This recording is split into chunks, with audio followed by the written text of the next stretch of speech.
길 따르라 그 얘기를 함께 찬양하시겠습니다.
기도하시겠습니다. 주님, 오늘 예배드립니다. 예배 자리에 임하여 주시고 이 자리에서 주인 되어 달라고 함께 찬양하시겠습니다.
이 자리에 임재하여 주시고 저희가 아버지 앞에 나아가기에 우리의 더러운 죄악들, 한 주간의 우리의 삶들 예수님의 보혈만이 깨끗하게 할 수 있사오니 오늘도 저희들을 깨끗하게 하여 주셔서 이 자리에 임재하신 주님을 맞이하고 그 주님과 동행하는 삶을 살아갈 수 있도록 시간을 내려 달라고 우리 시간 같이 함께 기도하도록 하겠습니다. 같이 기도드리겠습니다. 주여 아버지 하나님, 시간 우리의 죄를 아버지 앞에 말씀대로 사지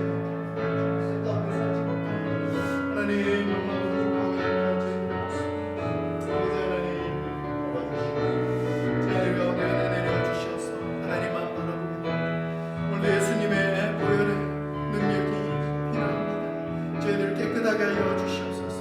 주님 임재하실 그때에 하나님 저희들이 아멘 할렐루야라고 화답할 수 있도록 우리의 심령을 깨끗하게 하여 주시옵시고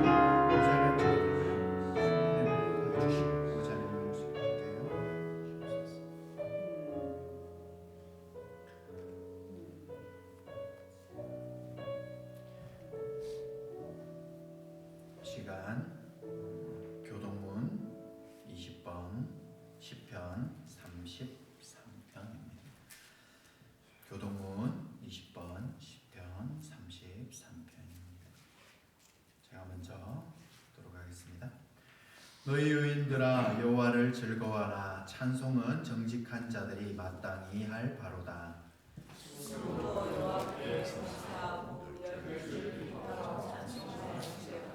새 노래로 그를 노래하며 즐거운 소리로 아름답게 연주할지어다.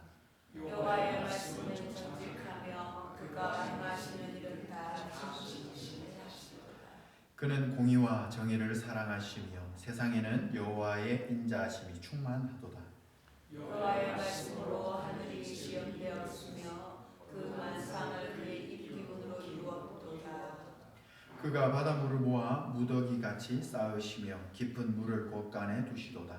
온 땅은 여호와를 기도하며 세상의 모든 거미들은 그를 경외할지어다. 아멘. 우리 시간 사도신경으로 우리의 신앙을 사면 하나님께 고백하시겠습니다. 나는 전능하신 아버지 하나님 천지의 창조주를 믿습니다. 나는 그의 유일하신 아들 우리 주 예수 그리스도를 믿습니다. 그는 성령으로 잉태되어 동정녀 마리아에게서 나시고 본디오 빌라도에게 고난을 받아 십자가에 못 박혀 죽으시고 장사된 지 사흘 만에 죽은 자 가운데서 다시 살아나셨으며 하늘에 오르시어 전능하신 아버지 하나님 우편에 앉아 계시다가 거기로부터 살아있는 자와 죽은 자를 심판하러 오십니다. 나는 성령을 믿으며 거룩한 공교회와 성도의 교제와 죄를 용서받는 것과 몸의 부활과 영생을 믿습니다. 아멘. 귀한 예를 위해서 박성현 집사님께서 기도해 주시겠습니다.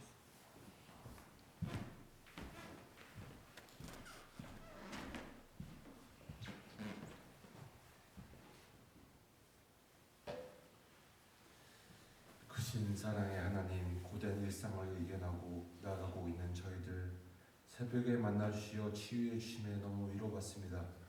세상 속 환란 속에서도 예수님의 사랑으로 평안을 주심에 저희들은 안위하시는 여호와 아버지, 오늘 순종하는 마음으로 예배드리오니 예배에 속한 형제들에게 성령님 임재하시어 눈물로 찬양 예배 능력 주소서. 여호와의 말씀으로 설교가 복되게 하시고 천사들의 능력으로 드리는 찬양이 빛으로 나타나게 하소서. 믿음을 지나 순종, 또 그 시험의 시간들이 지나 완전히 여호와 아버지만을 붙잡고 살아나가는 종이 되고자 함을 선포합니다. 지난 모든 죄 사하여 주시고 풍성한 평화의 마음을 이 예배 자리에서 인도하여 주시옵소서. 저희들을 안전하게 지켜주시는 삼위일체 하나님을 믿고 살아가는 복 주셔서 각각의 삶이 하나님의 계획에 서게 하시고 하나님을 먼저 이해하고 믿으려는 영혼이 유약한 자 복음의 성령 보내주시어 예수님의 사랑을 마음속에 심어주소서. 오늘 세상 근심과 두려움을 떨치고자 하오니 여호와 아버지께서 샘솟는 재정과 삶의 지혜를 허락하여 주시옵소서. 이 자리 영혼들을 깨우시고 영안으로 하나님을 만나 힘찬 발걸음으로 복음의 삶을 이어나가게 하소서. 저희가 기도하는 파키스탄, 인도에서 사역 중인 형제들도 안위를 지켜주시어 하나님만 붙잡고 사는 삶 속에서 축복이 있기를 간절히 원합니다.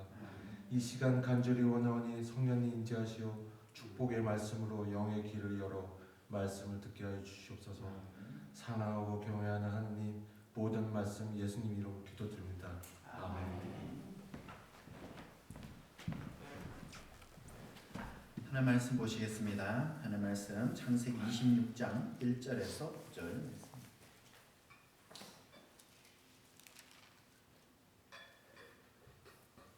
창세기 26장 1절에서 5절 말씀입니다. 한 절씩 교독하고 마지막 절은 다 같이 합독하도록 하겠습니다. 제가 1절을 읽겠습니다. 아브람 때에 첫 흉년이 들었더니 그 땅에 또 흉년이 들매 이삭이 그랄로 가서 블레셋 왕 아비멜렉에게 이르렀더니 여호와께서 이삭에게 명하시되 애굽으로 내려가지 말고 내가 내게 지시하는 땅에 거주하라.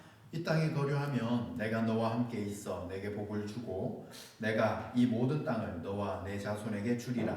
내가 내 아버지 아브라함에게 맹세한 것을 이루어 내 자손을 하늘의 별과 같이 번성하게 하며 이 모든 땅을 내 자손에게 주리니 내 자손으로 말미암아 천하 만민이 복을 받으리라. 다 같이 읽겠습니다. 이는 아브라함이 내 말을 순종하고 내 명령과 내 계명과 내 율례와 내 법도를 지켰음이니라 하시리라. 아멘. 지난주에 이제 에서와 야곱에 대해서 이제 태어나서 아이들이 자라면서 하나님께서 예정하신 것에 대해서 예정을 받았으면은 쭉 믿음이 잘 자라야 되는데 그럼에도 야곱이 자신의 연약함 때문에 그런 욕심 이런 것들로 하나님의 뜻을 이루어가려고 하는 그런 모습을 말씀으로 함께 나누었습니다. 그래서 그 다음 장에 이제 이삭의 삶이 나오는데요. 이삭의 삶은 아브라함에 비해서 그렇게 뭐 두드러지게 많은 내용이 있지는 않습니다. 오늘 이제 말씀을 26장을 요약해 보자면 이제 성도의 삶이 어떤가 우리가 조금 볼 수 있지 않나 이렇게 생각해 봅니다.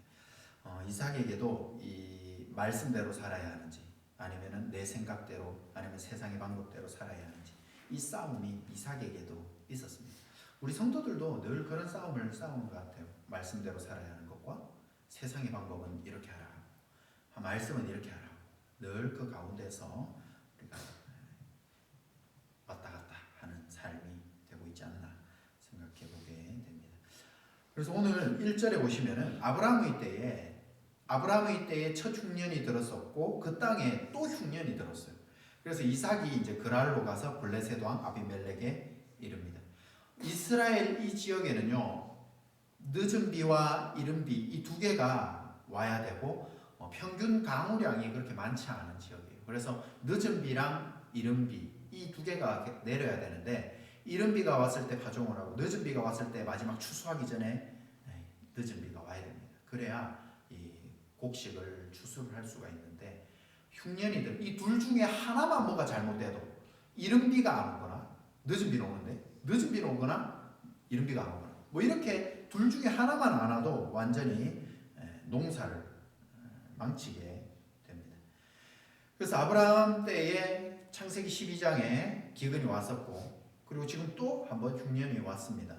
그때에 그대로 가만히 있으면 어떻게 됩니까? 다 굶어 죽습니다. 어디로 가야 되는가?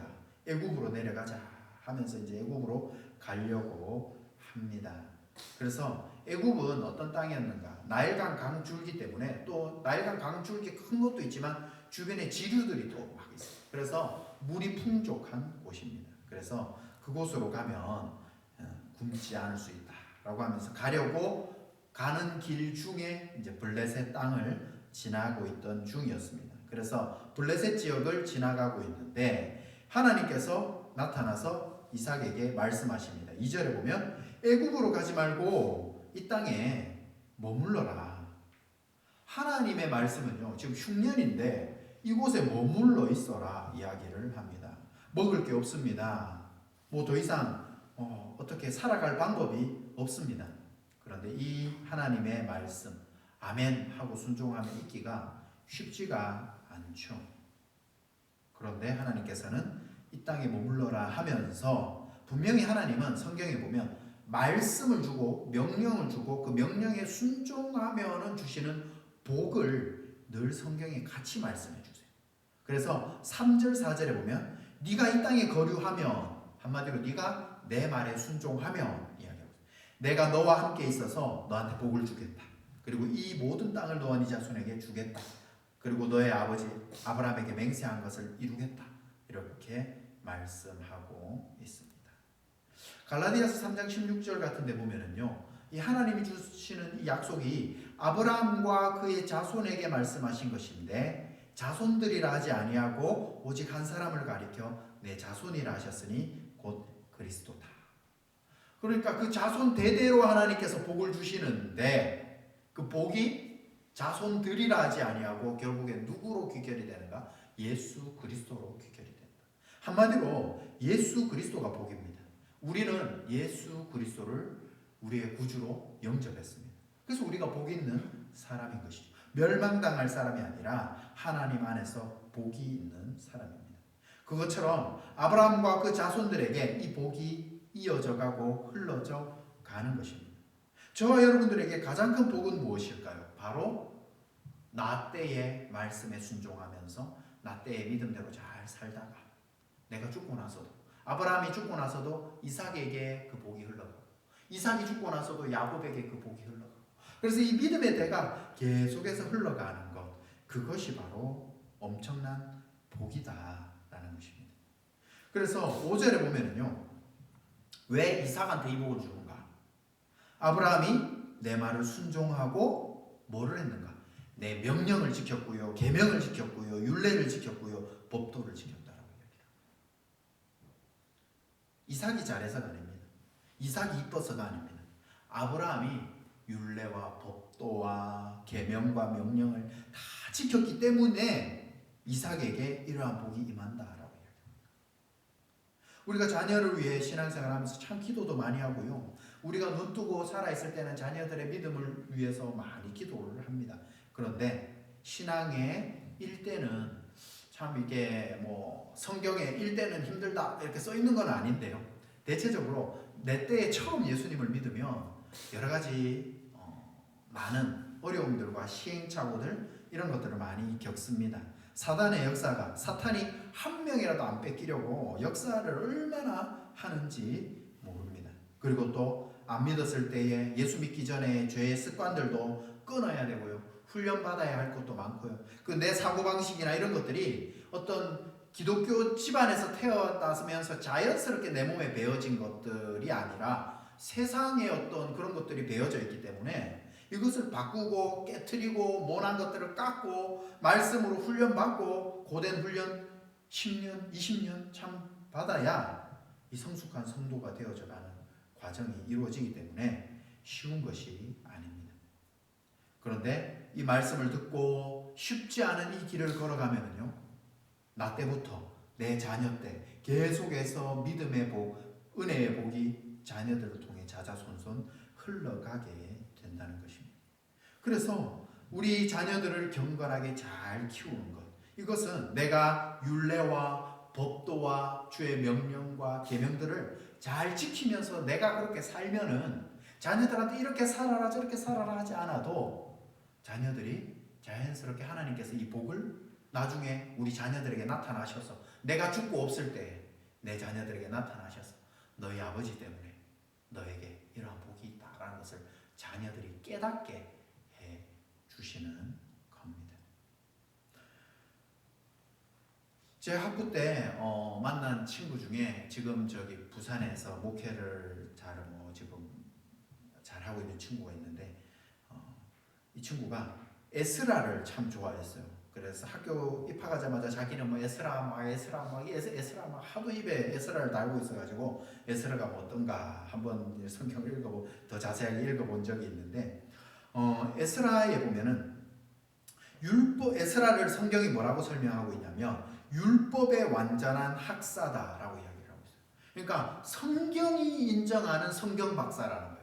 우리가 성경을 얼마나 많이 알고 있고 성경을 얼마나 잘 순종하고 살아야 성경에 이 사람은 성경 척척 박사라고 이야기할 정도인가. 에스라는 엄청났던 거죠. 이 에스라가 들어보니까 이 바벨론 포로로 1차 포로가 귀환으로 먼저 돌아갔어요. 수르바벨을 통해서 먼저 고레스 때에 돌아갔는데 처음에 막 가가지고는 뭔가 되게 막 사람이 처음 오면은 기분 좋으니까 잘 살죠. 근데 시간이 흐르고 몇 년이 지나고 이렇게 흐르다 보니까 나중에 80년 정도 지났는데 이 보니까 말씀에서 떠나서 자기 마음대로 살고 있다는 소문이 에스라의 귀에 들리는 거예요. 이 먼 곳에서. 그래서 이 먼 곳에서 보니까 말씀을 떠나서 불신자같이 막 살고 있다. 그래서 에스라가 기도를 합니다. 하나님, 내가 이 지금 믿음이 없는 바벨론 땅에서 기도하고 있지만 내가 여기서 말씀 공부를 하고 말씀을 연구하고 말씀대로 그대로 내가 살아보니까 복이 따라오던데 하나님, 이 말씀대로 살면 복이 따라오는 이 말씀을 내가 그들에게 가르치고 싶습니다 라고 기도합니다. 그런데 지금 에스라의 상황은요, 1600km나 떨어진 저기 예루살렘까지 갈 수 있는 방법이 없습니다. 지금 포로로 잡혀 있는데 어떻게 내 마음대로 갈 수 있습니까? 포로는요, 자유가 없습니다. 어떻게 이스라엘 백성들에게 가서 이 말씀을 가르칠 수 있을까요? 그런데 에스라는 기도하는 것이죠. 하나님, 이 말씀을 가르쳐. 말씀대로 사니까 복이 따라오던데 하나님, 이 말씀을 이스라엘에게 가르치고 싶다. 하나님 도와주세요 라고 기도를 하니까 성경에 뭐라고 써있냐면 여호와의 선한 손이 나와 함께하고 있다 라고 이게 3번이나 써 있습니다. 그래서 에스라가 포로로 돌아갈 아무런 그게 없는데, 가능성이 전혀 없는데 총독의 자격을 가지고 가나안 땅으로 들어가도록 여호와의 선한 손이 라고 이야기하고 있습니다. 그래서 가서 42,360명 그리고 플러스 알파 이 사람들에게 하나님의 말씀을 가르치고 말씀을 전하고 말씀을 가르치니까 영적으로 부흥이 일어나기 시작했어요. 그래서 이 한 시대를 세우고 다 무너져 버리고 없어져 버리고 영적으로 강팍해지고 세상 같은 그 사람들을 세워가는 역사를 에스라를 통해서 하나님이 이루어가는데, 그 뒤에 에스라의 족보가 나옵니다. 에스라의 족보가 나오는데 왜 써놨는가? 족보를 쭉 올라가 봤더니 1대, 2대, 3대, 4대 해서 16대까지 올라가 보니까 이 조상이 누구였는가? 대제사장 아론의 후예였다. 아론이요 하나님의 대제사장으로 쓰임 받고요 하나님 앞에 열심으로 쓰임 받았더니 이 자녀 때에 하나님께서 이 에스라를 세워서 다 무너져 버린, 영적으로 피폐해져 버린, 하나님의 말씀을 지키며 살고 말씀에 순종하는 사람들이 다 사라져 버린 그 시대에 말씀으로 사는 것을 자기가 살아보고 이것을 말씀으로 선포하는 자가 나오더라는 것입니다. 저와 여러분의 후손 중에 믿음의 때가 끊어지지 않아서 이런 에스라와 같은 자가 나온다면 우리가 지금 열심히 믿고 하나님 말씀대로 순종하고 계명과 명령과 율례와 법도를 지키며 사는 것이 지금 당장 내 눈앞에 보이는 것, 내가 지금 말씀대로 사니까 뭔가 잘 안 보이고 막 빨리 뭔가 잘 돼야 되는데 막 맨날 믿음이 제자리 같고 그렇게 그것만 보는 것이 아니라 우리 자자손손 지금 당장 내 아들이 잘 안 되고 당장 내 딸이 잘 안 되고 내 손주가 잘 되고 그것이 아니라 하나님께서는 이 믿음의 대를 통해 16대 뒤에 사람들이 다 하나님을 모르는 그 시절에 하나님이 우리의 가문의 자손을 통하여 이렇게 세워가는 것입니다. 그래서 한 주 한 주 나에게 말씀을 요구하는 것이 무엇인지를 기억하고 우리가 말씀에 순종하는 삶을 살아가는 것은 절대로 헛되지 않다라는 것을 기억하시면 좋겠습니다.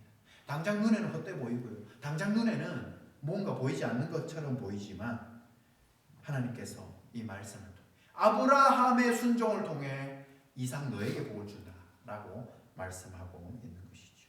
그때 이삭이 어떻게 행동을 합니까? 6절 이삭이 스톱합니다. 브레이크를 탁 밟는 거예요. 엑셀 밟고 열심히 애굽을 향해 가다가 거기서 브레이크를 밟고 여기 휴게소 있다 잠깐 들어가자. 하나님 잠깐 멈춰라 하니까 들어가서 멈춰서 서는 겁니다. 하나님의 약속 3절에서 5절의 말씀을 기대하고 멈췄더니 이제 어떤 일이 일어납니까?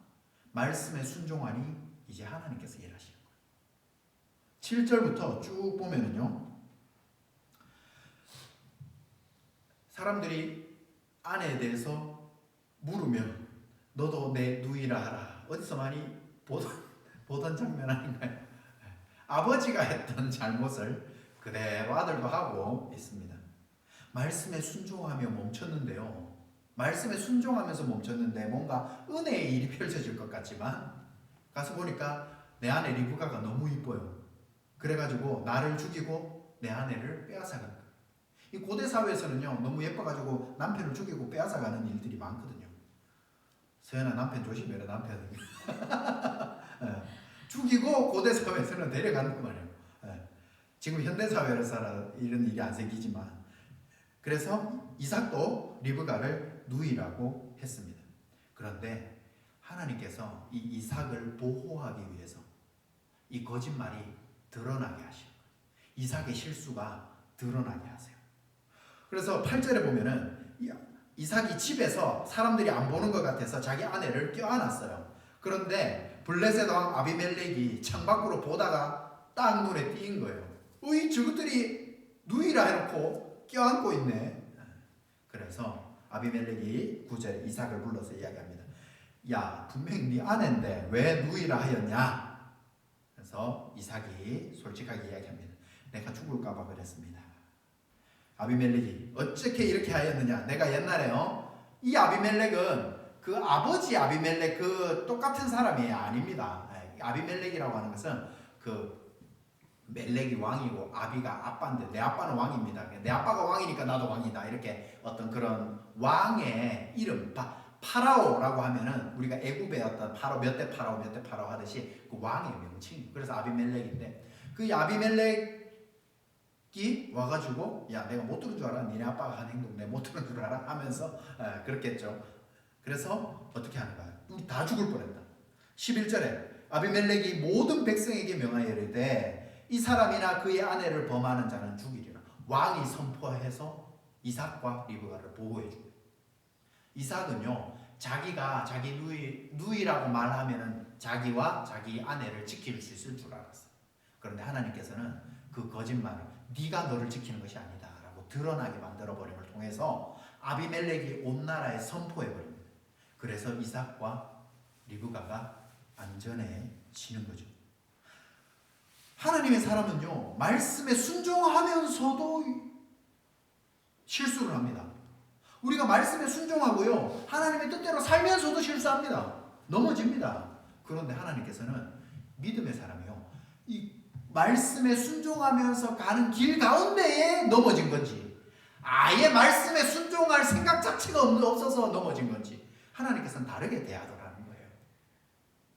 말씀에 순종하면서 가던 길 가운데에 넘어지는 것은 하나님의 뜻 가운데 그것을 다시금 세워주시고, 세상 가운데서 부끄러움을 다시금 보호로 바꾸어 주시는 것이 바로 이 말씀에 순종하며 사는 삶이라는 거예요. 저와 여러분들이 이것을 기억하셔야 돼요. 아이고, 저 교회 오래 다니면서 맨날 저 기도하는 권사님 봐봐, 나와가지고 저 밖에 가가지고는 저래 하고. 아닙니다. 그래도 기도해야 됩니다. 아이고, 저 교회를 오래 다닌다고 뭐 장로님이 돼가지고 맨날 밖에 저 봐라. 아닙니다. 그래도 말씀에 순종하고, 그래도 신앙생활 오래 하고 말씀대로 계속해서 살아가다가 넘어지는 거랑, 아예 말씀하고는 막 관심도 없고 주일날 교회 그냥 왔다리 갔다리 하면서 그냥 그렇게 사는 거랑은 하늘과 땅 차이라는 것이죠. 사람은 실수하지만 말씀에 순종하니 하나님이 그 실수를 덮어주시더라. 이것이 바로 이삭이 받은 복입니다. 이삭이 실수에도 덮어주시고 포장해 주시더라. 생명의 보장을 받고 살 수 있도록 혜택을 주시더라. 이것이 첫 번째 말씀에 순종한 이삭의 복이었습니다. 그 다음 또 복은 무엇일까요? 12절에 보면요, 이삭이 그 땅에서 농사하여 그 해에 100배나 얻었다라고 이야기합니다. 여호와께서 복을 주시고 그 사람이 창대하고 왕성하여 마침내 거부가 되었다. 여러분, 농사 혹시 지어보신 분, 주변에 농사 지어보신 분들 알겠지만, 요즘 뭐 한참 코비드 좀 전쯤에 한국에 젊은 사람들이 귀농 열풍이 불었어요. 그래서 저기 뭐 청주 뭐 이런 데나 이런 데로 가가지고 뭔가 농사 지으면 나라에서 1, 2년 동안 막 돈을 지원해 주는 그런 것들이 있었어요. 막 집도 한 1,000만 원에 막 안에 리모델링 막 싸게 막 지원해 주고, 젊은 사람들 유치하기 위해서 그렇게 했는데, 젊은 사람들이 막 머릿속에 환상이 잡혀가지고 농사 지으고 딱 내려가서 농사 지으면 농사가 됩니까? 농사가, 포도가 심으면 1년 만에 나요? 그러니까 포도가 어떤지, 내가 심는 작물이 어떤 과정을 거쳐서 이게 되는지 모르는 거예요. 적어도 포도라는 거는요, 우리 거창 포도 유명해서 이제 거창에 포도 하는 사람들, 저는 이제 주변 농사 짓는 사람들 많거든요. 그래서 그 포도가요, 심으면 그 해에 바로 나는 게 아니에요. 한 3년은 고생해야 된대요. 한 3년 뒤부터 이제 이게 약간 포도같이 생겼네 싶은 게 한 3년을 고생을 해야 되는 거예요. 그럼 1, 2년은 뭐예요? 1년, 2년 동안은 막 엉뚱한 거, 막 이상한 거, 포도 같지도 않은 거, 뭐 이상한 거 달려있는데 이거를 뭐 어디다 써먹나 싶은 것들을 견뎌내고 버텨내야 되는 거예요. 그리고 보세요. 이삭이 농사하였다라고 하지만 우리는 성경을 읽으면 그냥 뭐 가서 심었나 보다, 그래서 뭐 100배가 났나 보다, 너무 단순하게 생각해요. 농사는 모르니까. 이삭의 원래 직업이 뭐예요? 아브라함의 원래 직업이 뭐예요? 농사꾼이에요? 아닙니다. 잘 기억하셔야 돼요. 이삭과 아브라함은 원래 자기들이 하는 거는, 야곱도 바로 앞에 서서 뭐라고 해요? 목축이라고 하죠. 목축이 자기들의 주업이에요. 그리고 농사는 뭐예요?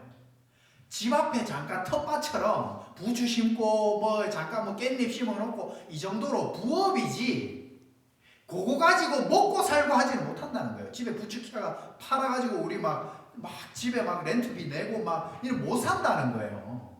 원래 주업이 뭐예요? 목축이에요. 그런데 하나님께서 복을 주시니까, 말씀에 순종하고 기근이 들었는데 멈추니까 부업으로 100배나 얻게 해주시는, 주업보다 어마어마한 것입니다. 여러분, 부업으로요, 주업을 넘어서는, 집 앞에 뭔가 잠깐 심었더니 갑자기 유튜브를 잠깐 했는데 막 구독자가 막 갑자기 100만이 돼가지고 부업이 막 주업이 되는 이런 축복이 이삭에게 있었다는 거예요. 하나님께서 순종했더니 이 2세대에게는 더 큰 복으로 부어 주신 겁니다. 속이며, 똑같이 아브라함도 속였고 이삭도 똑같이 속였지만, 이삭은 100배나 되는 하나님의 축복이 있더라는 것입니다. 세상이 시기할 정도로 받아가는 복, 이것이 100배의 복입니다. 그래서 이렇게 복을 받고 인내하며 살면은 해피엔딩 끝? 하면 참 좋은데 그렇지 않습니다. 살다 보니까 자연스럽게 분쟁이 일어납니다. 하나님의 복을 받으니 세상이 시기를 합니다. 14절에 보면 양과 소가 때를 이루고요, 종이 힘이 많아 블레셋 사람이 시기하기를 시작합니다. 부업이 잘 되니까 당연히 그 주업도 영향을 받겠죠. 그래서 15절에 보면 아브라함 때 그의 아버지와 종들이 판 모든 우물들을 어떻게 하는가? 막고 흙으로 다 덮어버립니다. 당시의 우물은요, 제가 이 당시의 우물을 요즘 걸로 뭘로 바꾸면 좋을까? 우리 생각을 해봐도 뭔가 적당하게 생각이 안 나는데 좀 비슷한 걸로 보면은 뭐라고 생각하면 좋냐면, 여러분이 캐나다에 오면은 제일 먼저 한국에 있는 돈을 캐나다로 옮기려면 뭐가 있어야 돼요? 은행 어카운트가 있어야 되죠. 약간 그거라고 보시면 될 것 같아요. 은행 어카운트를 열어야 한국에 있는 돈을 좀 여기로 옮겨서 막 이래 좀 살 거 아니에요. 그래서 딱 간 곳에 가서 은행 그 우물을 파면은 그 물이 나오는데 그걸 다 덮어버린 거예요. 내가 여기 은행 어카운트를 열어놨는데 내 은행 어카운트에 돈을 싹 빼갔어요. 다른 사람이. 아이고, 그럼 어떻게 해요? 옆에 다른 은행 어카운트를 열었는데 우물이 또 나네. 이벤트가 자꾸 열리는 거예요. 정착해라 하면서 TD 가서 열었더니 만불을 턱 넣어주는 거예요. 어떻게 또 누가 뺏어가 훔쳐갔어요. 또 저기 가가지고 또 BC 거기 가가지고 또 열었어요. 또 만불을 턱 주네. 또 이거 지금 그렇게 생각하시면 조금 더 편하지 않을까 싶어요. 그래서 이 우물을 막고 흙으로 메우는 행동은 뭐예요? 여러분들이 새 차를 샀습니다. 기분 좋아가지고 집 앞에 대놨는데 누가 못으로 앞에서부터 뒤에까지 쭉 끈 다음에 마지막에 그냥 도망가면 되는데 마지막에 뒤에다가 사인을 해놨어요. 민수. 어떻게 해요? 여러분 차에 민수 써놨습니다. 그 다음 어떻게 하시겠어요? 그 다음날 저희 집 앞에 찾아오겠죠? 뭐 하는 짓이야? 내가 새 차 샀는데 내 새 차에다 지금 뭐 하는 짓입니까? 지금 이거에 모든 우물을 파고 흙으로 메웠어요.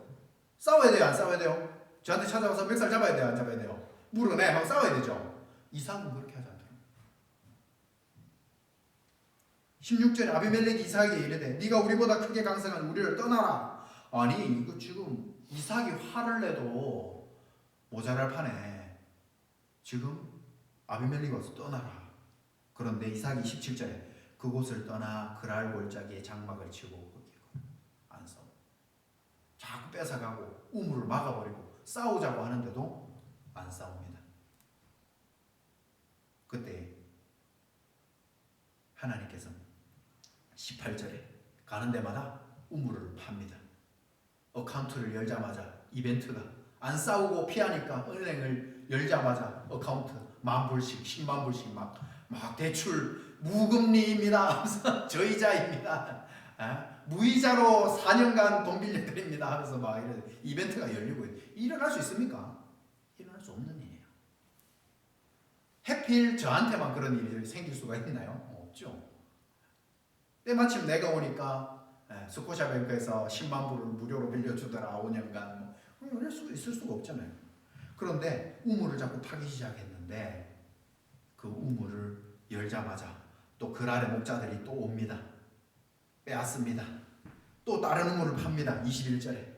그러니까 신나라고 이름을 지었는데 또 거기 또 우물을 팝니다. 르호봇이라고. 그런데 이삭이 파다 자꾸 뺏기다가 안 되니까 23절에 어떻게 합니까? 브엘세바로 올라가는데 이 앞에 팠던 여기까지는 블레셋 땅이에요. 이번에 브엘세바는 어디냐? 가나안 땅입니다. 이게 자꾸 블레셋 지역에서 자꾸 우물을 파니까 이것도 자꾸 뺏어가니까 안 되겠는 거예요. 그래서 가나안 땅으로 옮겨간 거죠. 하나님께서 분명히 여기가 있어야 할 땅이고 여기에서 내가 너한테 복을 줄게. 처음에는 복을 줬어요. 아까 말했죠. 부업으로 100배나 얻게 되는 그 복을 주셨어요. 그런데 시간이 어느 정도 흐르니까 하나님이 개입 안 해주시는 거예요. 아까 말했죠. 내 차를 못을 끌고 가면 하나님이 못에 벼락 날리게 해가지고 벼락 맞아가지고 토르를 만들든지, 이 사람이 망한 나를 건드리면 무슨 일이 생기게 만들어줘야 될 거 아니에요. 근데 멀쩡해요. 우물을 파면 또 뺏어가요. 멀쩡해요. 하나님이 안 나타나세요. 처음 예수를 믿으면은요, 여러분 교회 와가지고 처음 예수 믿고 막 기도하면은요, 막 응답이 막 일어납니다. 막 들어주세요 하나님, 빨리빨리. 근데 시간이 어느 정도 몇 년이 지나면은요, 기도하는데 빨리빨리 안 들어질 때가 있어요. 지금 내 우물이 뺏겨요. 지금 또 하나 뺏겼어요. 참았네. 하나님 왜 개입 안 해줘? 또 뺏겼어. 또 팠어. 하나님 지금 3개째 팠어요. 하나님 왜 안 나타나세요? 그래서 결국엔 이삭이 어떻게 합니까? 브엘세바까지 도망가요. 브엘세바까지 올라갑니다. 하나님 왜 개입을 안 하십니까? 이제 브엘세바까지 가니까 하나님이 나타나셔서 24절에 그 밤에 하면서 나타나시는데, 하나님께서 왜 이렇게 하실까요? 하나님께서는 우리의 신앙이 1, 2년 된 게 아니라 계속 신앙의 연수가 깊어질수록 우리가 더 많이 기도하기를 원하세요. 더 오래 기도하기를 원하세요. 우리가 하나님과 더 오래 교제하기를 하나님 원하셔서 더 기도하라고 놔두시고, 그 상황에서 또 더 기도하라고 놔두시고, 지금 우물 3개째 뺏겨도 하나님이 더 기도하라고 그러한 상황 속에 놔두고 계시는 거예요. 혹시 저와 여러분들의 기도가 지금 예전에 빨리빨리 들어주시다가 지금 뭔가 자꾸 잘 안 들어주시는 그런 때라면 하나님께서는 뭐를 원하고 계시는가? 내가 너한테 기도에 응답을 해줘서 네가 기쁨을 누리는 그 정도 신앙생활에 머물지 말고 이제는 나한테 묻고 대답하고 어떤 순간에도 자꾸 대화하고 그렇게 하는 것을 너의 삶으로 살아라. 말씀에 순종하면서 계속해서 살아가는 삶을 살아라. 그런 말씀이신 줄로 여러분들이 깨달으시면 좋겠습니다. 그래서 결국 브엘세바까지 왔을 때 하나님께서 뭐라고 이야기합니까? 두려워하지 말라 라면서 다시 용기를 주시는 겁니다. 다 뺏기고 쫓겨가고 하나님 분명히 여기 있으면 복 주신다면 초반에 복 주신다고 왜 안 주세요? 라고 두려워할 그때 이제 결국에는 우물 뺐다가 나중에는 우리를 다 죽일 거 아닌가 이런 두려움이 들었겠죠. 그러니까 하나님이 두려워하지 말라고 하십니다. 24절에 나는 네 아버지 아브라함의 하나님이니 두려워하지 말라. 내 종 아브라함을 위하여 내가 너와 함께 있어 내가 복을 주어 내 자손이 번성하게 하리라 할 때에 하나님의 말씀이 주어지자마자 이삭은 어떻게 합니까? 바로 25절에 제단을 쌓고 여호와의 이름을 부른다. 전에도 제가 말씀드렸죠. 여호와의 이름을 부른다는 것은 하나님 하는 게 아니고요, 예배드렸다는 말이에요. 제단을 쌓아서 하나님께 예배드렸다는 말이에요. 그래서 거기에 장막을 치고 여기를 예배 장소로 삼고 거기에서도 우물을 팠더라. 계속해서 하던 일을 하는 것이죠. 신실한 하나님의 이름을 부르면서 예배를 합니다. 그러니까 어떤 일이 생기나요? 말씀이 주어지자마자 믿음이 회복되고 그곳에서 하나님을 향한 예배를 드리고 그 예배가 회복되니까 26절에 아비멜렉이 찾아옵니다. 그의 친구 아우삭과 군대장관 비골과 더불어 그랄에서부터 이삭에게로 지금 온 것이죠. 우리 눈에는요, 지금 우물 다 뺏기고 지금 눈에 현상적으로 보면 하나님 우리한테 아무것도 안 하는 것 같고 내가 브엘세바까지 가야 되고 지금 나한테 나타나셔서 하나님이 말만 해주시는 것 같고 우리 눈에는 그렇게 보여요. 그런데 하나님은요, 하나님은 우리가 보이지 않는 곳에서 우리가 말씀대로 살면 하나님은 우리가 보이지 않는 곳에서 일하고 계세요. 아비멜렉에게 일하셨던 거예요. 그래서 아비멜렉은 저 먼 곳에 떨어져 있었는데 아비멜렉의 마음속에 두려운 마음이 들었어요. 이삭을 찾아가야 되겠다. 이삭을 찾아가서 빨리 우리가 아까 빼앗고 쫓아내려고 막 자꾸 그렇게 했던 것을 빨리 우리가 이거 회복해야 되겠다. 이렇게 하면서 찾아온 것이죠. 그래서 28절에 뭐라고 이야기합니까? 그들이 여호와께서 너희와 함께 계시면 우리가 분명히 보았다. 우리 사이 곧 우리 너와 사이 맹세하여 우리 빨리 계약을 맺자. 그래서 너희는 우리를 해하지 말라. 이삭은 아무것도 안 했어요. 병사를 모은다든지 군사 훈련한다든지 언젠가지 그때를 끝내버려야지 이렇게 하지 않았어요. 그런데 우리를 해할 것 같은, 우리한테 문제가 생기고 우리가 망할 것 같은 하나님의 마음을 그들이 느꼈던 거죠. 그래서 이들이 선한 일만 내게 행해서 평안히 가게 하였으면 이제 너는 여호와께 복을 받은 자다라는 것을 인정하게 하는 거죠. 사실 이 아비멜렉의 아버지 때나 그 위에 보면 아브라함이 기도해줘요. 하나님이 너희가 저 아브라함한테 기도를 받아야 너희 집에 태가 다 열릴 것이다, 이런 소문을 들었을 것입니다. 근데 사람들은 악해서 믿는 자들을 대적하게 되어 있거든요. 그렇게 하다가 하나님이 역사를 하시니까 어떻게 합니까? 지금 얼른 군대 장관이고 뭐고 지금 나라에 막 힘 있는 사람들 다 데리고 찾아와가지고 이런 일을 일으킵니다. 우물 뺏어갈 때는 언제고 하나님께서 일하고 계시니 이들을 이삭이 하나님을 무서워해서 찾아오게 되는 것입니다. 이 사건을 통해서요, 우리는 하나님이 내 눈에 안 보인다고, 지금 내 삶에 내가 기도한 것들 하나님 왜 안 도와주시나요? 내 우물 다 뺏기고 지금 내 상황이 안 좋아지고 있고 이런데 왜 하나님 안 도와주시나요? 아닙니다. 하나님은 일하고 계시고 그걸 보라고 계시고, 하나님은 이러한 상황 속에서도 이삭이 어떻게 행동하는가를 보고 계시고, 그 상황 속에서 하나님의 말씀을 순종하면서 빼앗김에도 나아가고 있는지, 아니면 세상 방법대로 쫓아가서 멱살 잡고 니 왜 내 우물 뺏어가 하면서 싸우는지, 세상의 방법대로 살아가는지, 그 순간에도 하나님의 말씀을 의지하면서 순종하고 있는지를 하나님은 뒤에서 다 보고 계신 거예요. 지금 이 순간에는 일하지 않는 것 같이 보이지만 하나님께서 이삭이 하나님의 말씀에 순종하고 있는 것을 다 알아보시고 브엘세바까지 갔을 때에 찾아오셔서 위로해 주시고 말씀을 주니까 이에 믿음이 회복되고 또 예배를 드리고 하나님의 언약을 확신하니까 원수가 자기 발로 찾아와가지고 미안하다, 잘 지내보자, 그렇게 이야기하고 있습니다. 그래서 결국에는 이삭의 하나님의 위대하심이 다시 드러나는 거죠. 요한계시록 3장 9절에 보십시오. 보라, 사단의 회당 곧 자칭 유대인이라 하나 그렇지 아니하고 거짓말하는 자들 중에서 며칠 내게 주어 그들로 와서 네 발 앞에 절하게 하고 내가 너를 사랑하는 줄 알게 하며. 성도의 삶은 무엇인가? 말씀을 마무리하겠습니다. 성도의 삶은 무엇인가? 나는 하나님의 약속을 믿고 말씀대로 살아가는 겁니다. 하나님의 말씀대로 순종하며 하나님 멈추라면 멈추고 하나님 가라 하면 가는 그러한 삶을 살아가는 겁니다. 그래서 그렇게 살 때에 하나님이 우리에게 복을 주시고 나를 위하여 일하십니다. 내가 내 자녀를 잘 키우는 것보다 하나님이 우리 자녀에게 너의 아버지가 말씀과 율례와 계명과 법도를 지켜서 네가 지금 복을 받고 있다라고 하나님이 우리 자녀들에게, 우리 후손들에게 나타나셔서 말씀해 주실 것입니다. 내가 좋은 대학 보내고 좋은 직장에 보낼 수 있도록 내가 우리 자녀를 잘 키우는 게 중요한 게 아니고요, 내가 말씀과 율례와 계명과 법도를 지켰더니 하나님이 우리 자녀에게 나타나셔서 너희 부모님이 말씀대로 산 그것 때문에 너에게 복이 임한다, 하나님이 복을 주시니까 부업으로 100배나 되는 복을 얻게 되는 겁니다. 이 부업으로 100배나 얻었다는 것은 하나님이 복을 주신다는 겁니다. 하나님이 은혜를 베풀어 주신다는 것이거든요. 그래서 그 복이 이삭에게 임했습니다. 그러므로 말씀대로 사는 것이 중요합니다. 저와 여러분들은 말씀대로 살아가는 것이 중요합니다. 그래야 하나님이 복을 주십니다.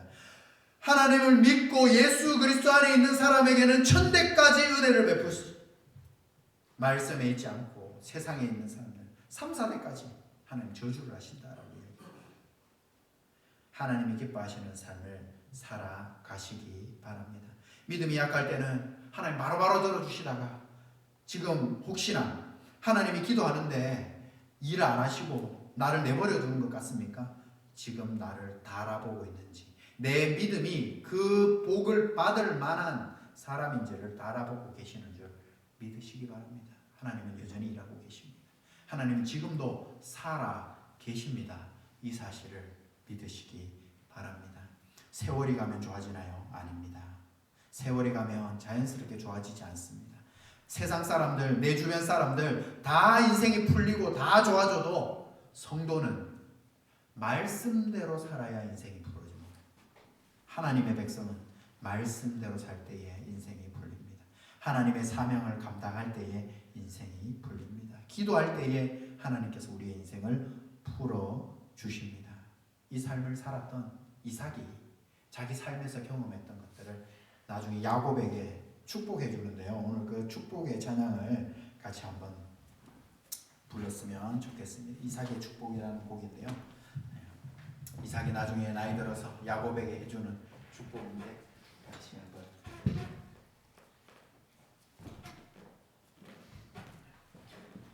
같이 찬양하시겠습니다.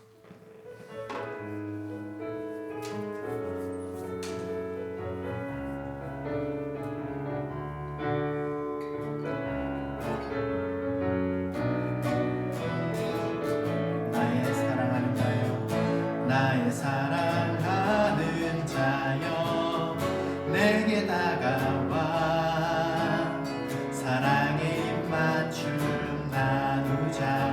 내게 축복하리라.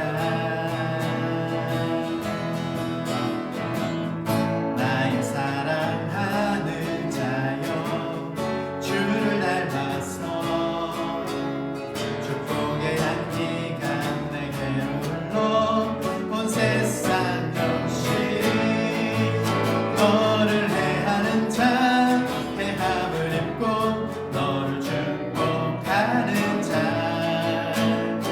축복을 얻으리라. 너는 하나님의 사랑,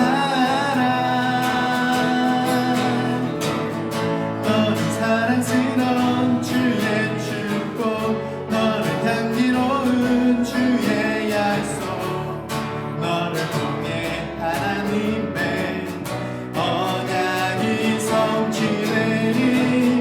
너는 마른 땅에 하늘이 있음, 너는 주님 목에 샘의 축복, 내가 서 있는 땅 영원히 마르지 않을. 한 번 더 하겠습니다.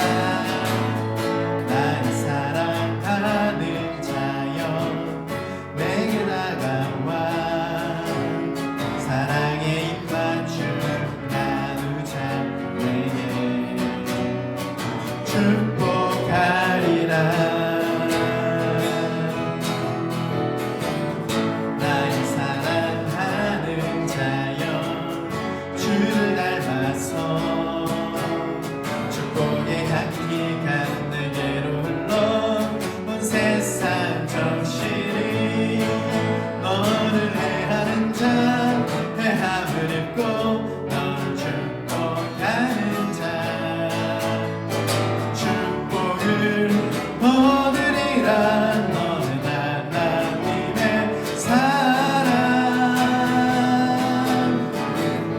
너는 사랑스러운 주의 축복, 너는 향기로운 주의 약속, 너를 통해 하나님의 언약이 성취되니. 너는 마른 땅에 하늘이 있음, 너는 주님 목에 샘의 축복, 내가 서 있는 땅 영원히 마르지 않으리. 아멘.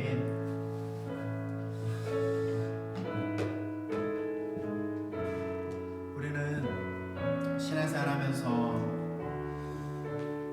지금 나와 내 환경과 나의 미래와 하나님만 바라볼 때가 많이 있지만 하나님께서는 더 큰 그림을 그리고 계십니다.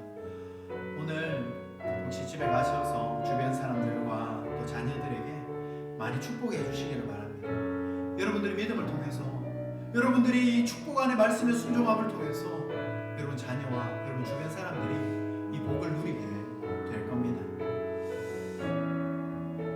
저는 목사의 아들로 태어나서 이 복을 누구보다 많이 체험하고 살아간다고 늘 감사하고 있습니다.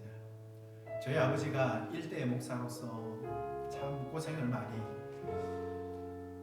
힘들고 어렵고 참 어떻게 그렇게 싸우고 깨지고 힘든 교회들만 그렇게 목회를 하러 다니시는지, 뭐 자녀를 신경 쓰고 뭐 그렇게 할 여력이 없었어요. 저보고 어디 고등학교가 좋다, 뭐 서울에 어디 학교가 좋다, 뭐 학교는 이렇게 가야 되고 네 인생은 이렇게 살아야 되고 말 한마디 해주신 적이 없어요. 지금 생각해 보면은 공부 좀 더 해서 너 저기 좀 저런 대학 좀 가라 이렇게 잔소리 해본 적이 없는 게 지금은 엄청 축복인데요. 공부하라 하면 얼마나 스트레스 받습니까? 그런데 그런 얘기 하실 여력이 없을 정도로 교회에서 늘 기도만 그만큼 목회가 힘드셨어요. 그런데 저는 사역을 하면서 제가 가진 능력과 달란트보다 더 하나님이 큰 복들을 주셔서 사역의 길들을 열어주시는 거예요.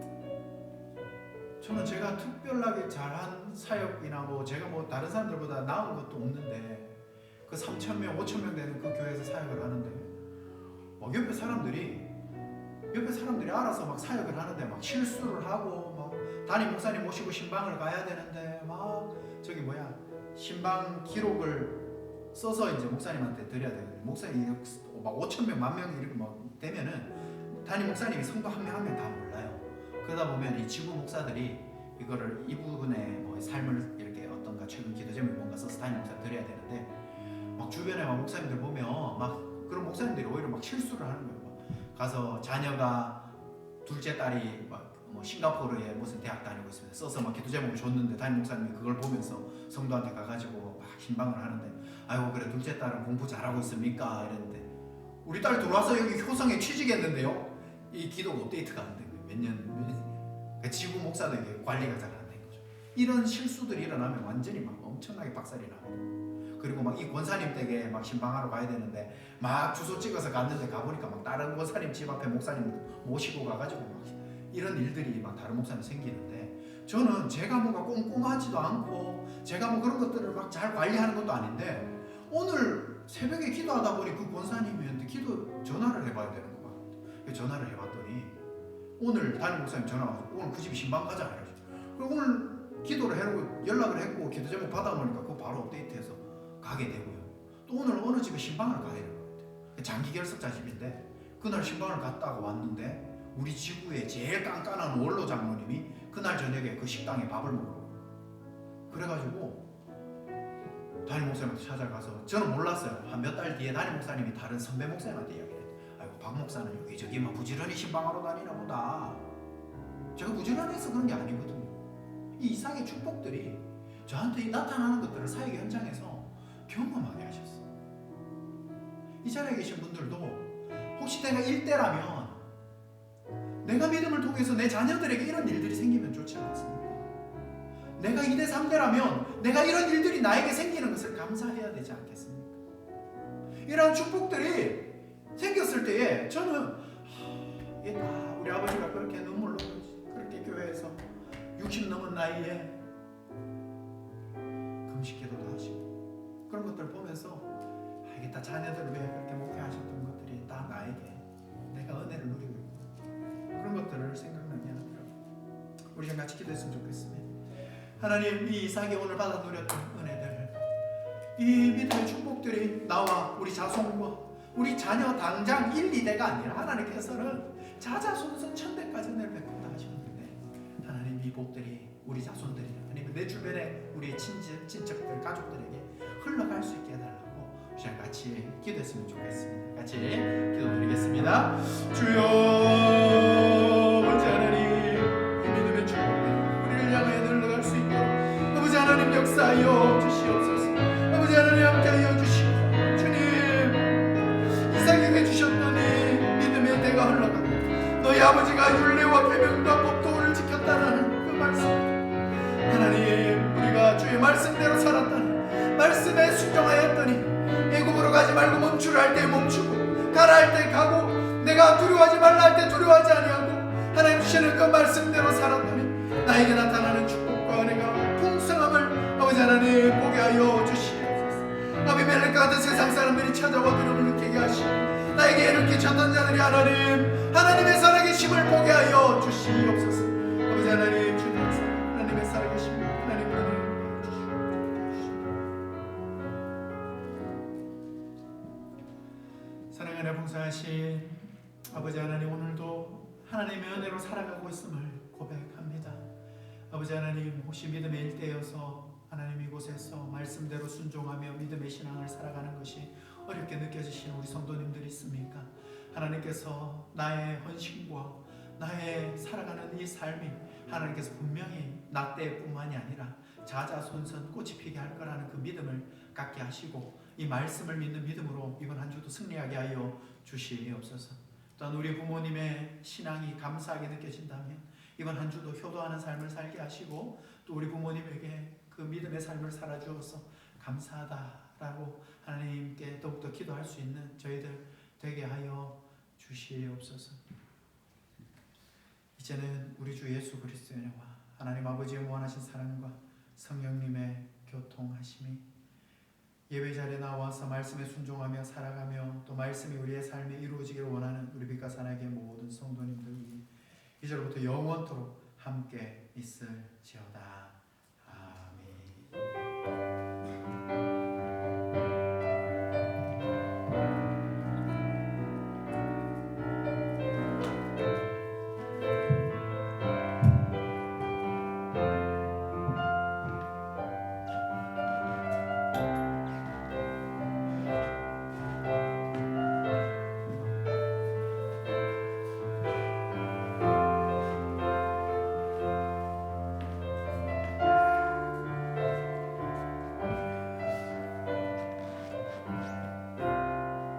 하나님께 영광을 말씀드리겠습니다.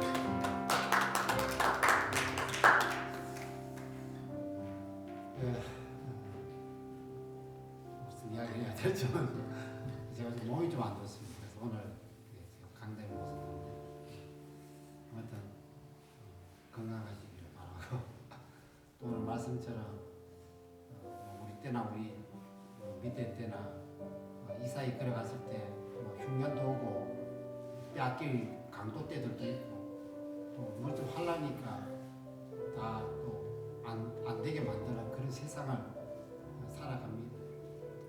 이런 험악한 세상 우리도 그렇지만 우리 자녀들도 누가 있어야 되겠습니까? 하나님이 계시면 다 된다는 것을 보여줍니다. 하지만 우리 하나님 모두 다 잘 믿어 가는 우리 모든 성도들 우리 다 자녀들 되기를 참 바라면서 함께 우리 식사하러 내려가도록 하겠습니다. 감사합니다. 수고하셨습니다.